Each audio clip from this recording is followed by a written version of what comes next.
Hello there, kia ora. Oh, is that Henry Cavill in a comic-accurate Wolverine costume?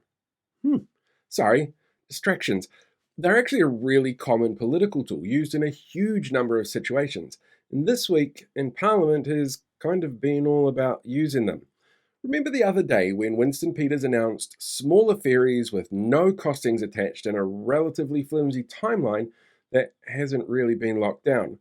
Well, after that fizzer of a press conference, he stormed out on mainstream media because they were asking him tough questions he didn't want to answer.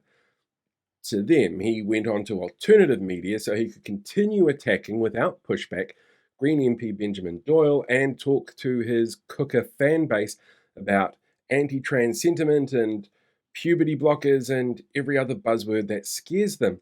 And his fan base laps it up to the point where they think it's okay to send death threats based on what they've been told without actually having hard evidence. But they're not talking about the failure with the ferry announcement, are they? Or about how Peters was standing there slurring his words and stumbling on stage. He was screwing up the maps that he put up there. And with this, you can't bring up something like Tim Jargo with them because that's taken care of. So they don't talk about it now or when the name was first released. This week, we saw a huge range of changes come into effect that people want to be well aware of, but are getting distracted about. And they're going to impact people in some really interesting ways. And I don't mean this in a hyperbolic way, these are actual changes the government has made. April 1st saw a huge range of changes come into play that are going to impact us, like power surcharges that will be put onto power bills, putting them up at least $10 a month per household. In some areas, that's going to go up to by $25 a month. The new financial year saw the government not adjust repayment thresholds on student loan repayments, meaning that people will be paying more for those student loans and not adjusting a working for family tax credit, which is going to see nearly 3,000 working for family recipients not getting a change in income and punished for trying to break the poverty cycle.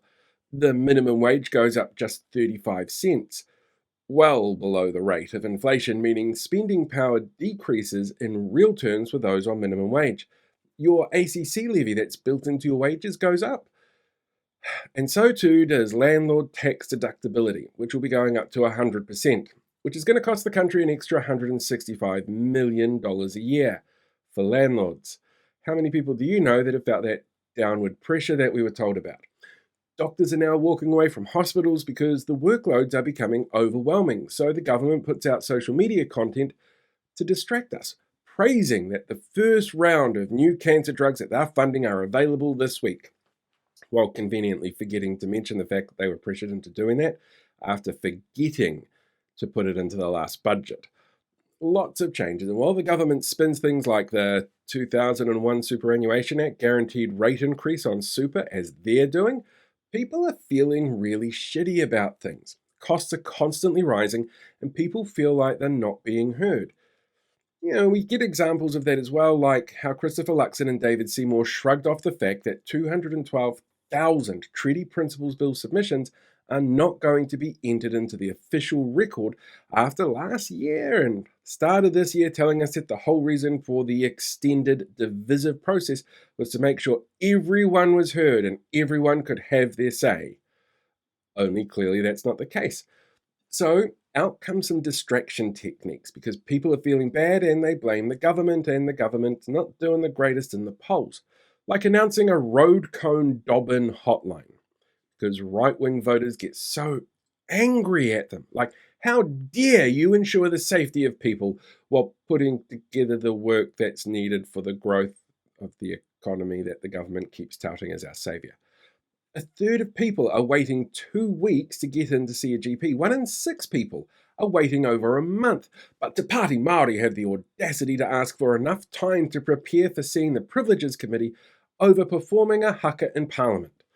The Human Rights Commissioner put in the role against the recommendations of the Department of Internal Affairs and despite very vocal concerns from the rainbow community, Muslim and Jewish groups, said racist comments about Muslims in a meeting with Jewish representatives that were there to warn him against mixing up anti-Semitism and anti-Zionism and the widening field of racism that can cause. Like KiwiRail paid for consultants hired to find more ways for the organisation to become more efficient, just 2 months before the government unexpectedly scrapped the original ferry plan that those consultants were needed to bring in to work around. Now, some people are more susceptible to falling for the distraction, and focusing on those people, well, it's really clear looking at the sort of people so expertly rage farmed over, say, Benjamin Doyle, for example, while they shrug off the confirmed actions of the former ACT Party president, ignored the erosion in democracy, ignored the extra costs forced on our lowest income earners, the problems with the crumbling health system being underfunded at a rate lower than inflation and population growth, and racism from the Human Rights Commissioner.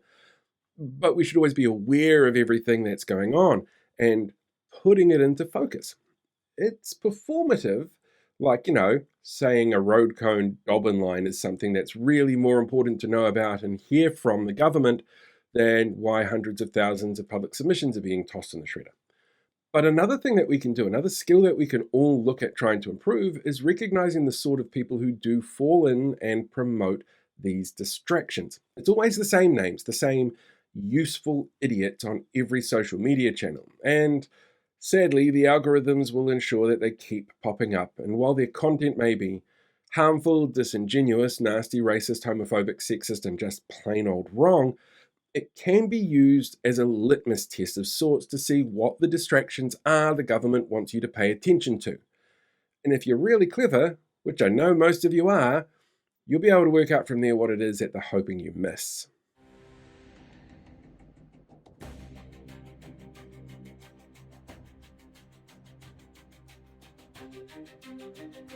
Hey, thanks for checking out today's video. Make sure you like, share, subscribe so you get more updates as we go along. We deal with these guys for the rest of the year.